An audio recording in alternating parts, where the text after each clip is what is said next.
আমরা আমাদের ছেলে মেয়ে নিয়ে ঘুমাচ্ছি, আমরা খুব আরামে খাচ্ছি, আমরা ফুর্তি করছি, আমাদের সবকিছু চলছে, কিন্তু তাদের কষ্ট আমাদেরকে টাচ করছে না।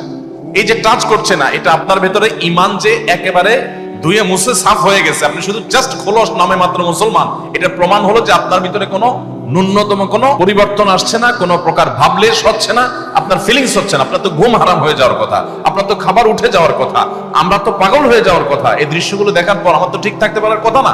শয়তান আমাদেরকে বলে তোমার কি করার আছে, তুমি একটা সামান্য, একে তো বাংলাদেশের মতো একটা ছোট্ট দুর্বল দেশ, আবার সে দেশের একজন অতি সাধারণ একজন নাগরিক, একজন নগণ্য মানুষ, তুমি এই আন্তর্জাতিক সমস্যার সমাধান করার মতো ক্ষমতা তো তোমার হাতে নাই, তোমার কি করার আছে? কি বলেছে? আপনার কিছু করার নাই। আপনার যে কত কিছু করার আছে সেটা আপনি নিজেও ভাবেন নাই। আমরা খুব দ্রুততার সাথে ভুলে যাই, আমরা কাউকে মাথা তুলতেও দেরি করি না, আবার মাথা থেকে আছাড় দিতেও আমরা দেরি করি। ফিলিস্তিনের মুসলিম ভাই বোনরা মানব ইতিহাসে বর্বরতম একটা অত্যাচার এবং নিষ্ঠুরতার মধ্য দিয়ে তাদের দিনাতিপাত করছেন। সেখানে মানুষ লতা পাতা খেয়ে কোনো মতে জীবন ধারণ করতে হচ্ছে, ঘাস খেয়ে বাচ্চারা বেঁচে থাকতে হচ্ছে। বাচ্চা আছে, বাচ্চার বাবা মা কেউ বেঁচে নেই, এরকম ঘরে ঘরে। এমনকি অনেক বাচ্চা থাকার ঘরটুকু পর্যন্ত অভিশপ্তরা বোমা মেরে সেটাকে মাটির সাথে মিশিয়ে দিয়েছে। ক্ষুধার তাড়নায় মানুষ যখন দিক বিদিক ছুটোছুটি করছে, বাহির থেকে কোনো খাবার সেখানে ঢুকতে দেওয়া হচ্ছে না। ত্রাণ দেওয়ার জন্য সারা পৃথিবী উন্মুখ হয়ে আছে, কিন্তু সেই ত্রাণ পর্যন্ত ভেতরে ঢুকতে দেওয়া হচ্ছে না। একটা ত্রাণের গাড়ি কোনো মতে ভেতরে ঢুকেছে, সেখানে যখন ক্ষুধার্ত মানুষেরা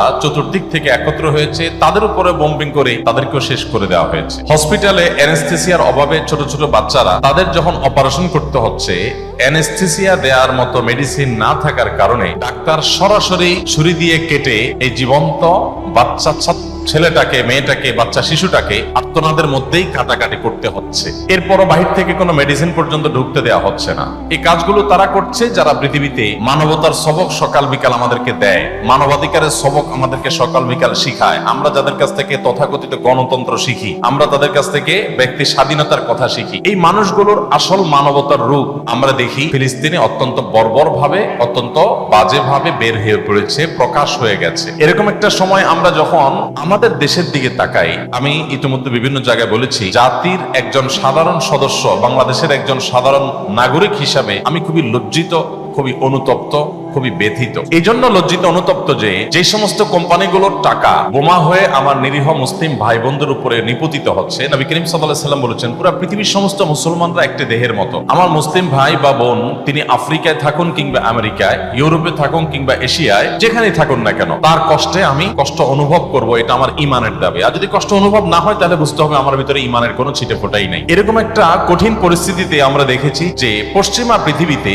তারা পর্যন্ত, যে দেশগুলোর সরকার এবং রাষ্ট্রযন্ত্র ইহুদিদের এই বর্বর হামলাকে নানাভাবে সমর্থন করছে, সেই দেশগুলোর অনেক নাগরিকরা তাদের বিবেকের তাড়নায় তাড়িত হয়ে যে সমস্ত কোম্পানি তাদের বিভিন্ন পণ্য বেচা টাকা এটা ইহুদিদেরকে প্যাট্রোনাইজ করছে, এই শিশু হত্যার জন্য, নারী হত্যার জন্য, এই নিধন যজ্ঞের জন্য সাধারণ মানুষ নিজেদের দায়িত্বে স্বতঃস্ফূর্ত ভাবে নিজ বিবেকের তাড়নায় তাদের পণ্যগুলোকে বয়কট করছে। আমি মালয়েশিয়াতে দেখেছি, থাইল্যান্ডে দেখেছি, জাপানে দেখেছি যে এই বর্বরচিত হামলার পর রিসেন্ট আমার এই দেশগুলোতে যাওয়ার সুযোগ হয়েছে। আমি দেখেছি যে তাদের রেস্টুরেন্টগুলোতে, ইহুদি রেস্টুরেন্টগুলোতে, ইহুদি কোম্পানিগুলোতে রীতিমতো মাসিমার। টার্কির এক ভাই কদিন আগে আমার অফিসে আসছেন, তিনি বললেন, ভাই, ম্যাকডোনাল্ডস এর মতো এরকম রেস্টুরেন্টে যেখানে আমাদের ইস্তাম্বুলে সিরিয়াল পড়ে থাকতো সারাদিন, একটা বার্গারের জন্য দাঁড়িয়ে থাকতে হতো অনেক সময় ধরে, সেই রেস্টুরেন্টে এখন আপনি যদি যান, আপনি অবাক হবেন, রীতিমতো মাসি মারছে তারা, মানুষ ঢুকছে না।